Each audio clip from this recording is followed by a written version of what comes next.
Halo semuanya, selamat datang lagi di channel Nasihat Praktis. Guys, pernah nggak sih kalian nonton film horor dan malah ketagihan, padahal jelas-jelas bikin takut? Atau mungkin kalian sering nonton konten horor di YouTube sampai lupa waktu? Kok bisa ya?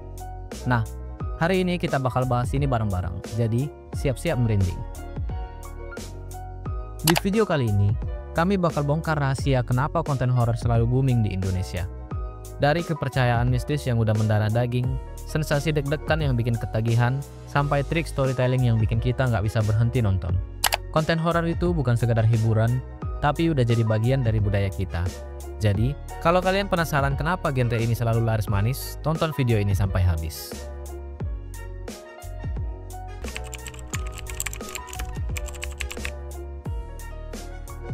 Dari kecil, kita udah sering dengar cerita horor kan? Entah itu dari orang tua, teman, atau malah di acara TV.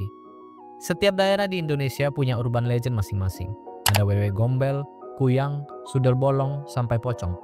Dan yang bikin unik, banyak dari kita yang masih percaya sama hal-hal mistis ini.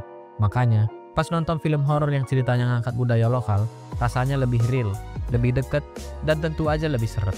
Misalnya, The Conjuring memang serem, tapi kalau dibandingin sama KKN di Desa Penari, rasanya lebih relate yang lokal kan?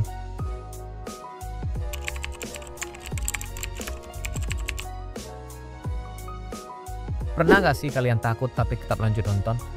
Itu karena tubuh kita otomatis ngeluarin adrenalin. Sensasi ini mirip banget kayak naik roller coaster, tegang tapi seru. Banyak orang malah sengaja nonton horor buat ngetes keberanian mereka atau sekedar menikmati ketegangan. Ada juga yang bilang kalau nonton horor bisa jadi cara buat mengalihkan stres. Aneh kan? Tapi faktanya, setelah takut, tubuh kita justru merasa lebih lega dan santai.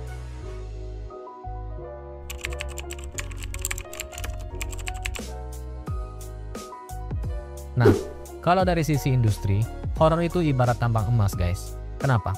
Karena produksi film horor nggak butuh budget gede. Nggak perlu CGI yang mahal atau aksi ledakan. Cukup lokasi angker, suara menyeramkan, dan cerita yang kuat udah cukup buat bikin orang ketakutan.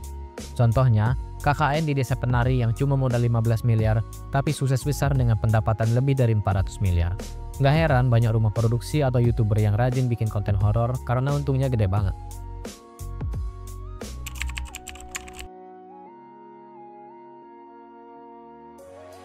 Otak kita lebih fokus ke hal yang seram. Kenapa sih kita lebih tertarik sama berita buruk daripada berita baik? Itu karena otak kita lebih peka terhadap ancaman. Dalam psikologi, ini disebut negativity bias. Kita secara alami lebih fokus ke hal-hal negatif atau berbahaya. Makanya, berita kecelakaan, kasus kriminal, atau kejadian menyeramkan lebih cepat viral dibanding berita bahagia. Konten horor pun sama guys. Semakin seram, semakin banyak yang penasaran dan gak bisa berhenti nonton.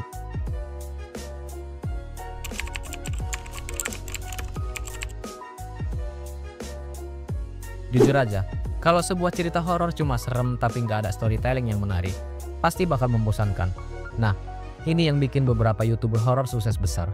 Mereka bukan cuma kasih cerita serem, tapi juga membawakannya dengan cara yang bikin kita terpaku. Misalnya, Casey Judge dan Ewi HD punya gaya storytelling yang bikin kita serasa ada di dalam cerita. Suara yang pas, efek yang bikin merinding, dan narasi yang penuh misteri bikin kita nggak bisa skip video ini. Ditambah lagi, ada visual dan ilustrasi yang mendukung atmosfer seramnya. Bahkan, beberapa kreator horor sengaja bikin ceritanya terasa realistis, seolah-olah kisah itu beneran terjadi. Ini yang bikin kita makin penasaran dan makin susah buat berhenti nonton. Jadi, kenapa horor selalu laris? Karena budaya kita udah kental dengan mistis. Sensasi adrenalin bikin nagih, genre ini untung besar, otak kita juga suka hal-hal yang seram, dan storytelling yang kuat bikin kita nggak bisa berhenti nonton. Nah, sekarang giliran kalian. Dari semua alasan tadi, yang mana yang paling relate buat kalian? Kalian lebih suka nonton film horor atau dengerin cerita horor di YouTube? Atau malah gak berani sama sekali? Coba tulis di kolom komentar ya. Jangan lupa like, subscribe, dan share video ini biar makin banyak orang tahu rahasia di balik konten horor. Sampai jumpa di video berikutnya.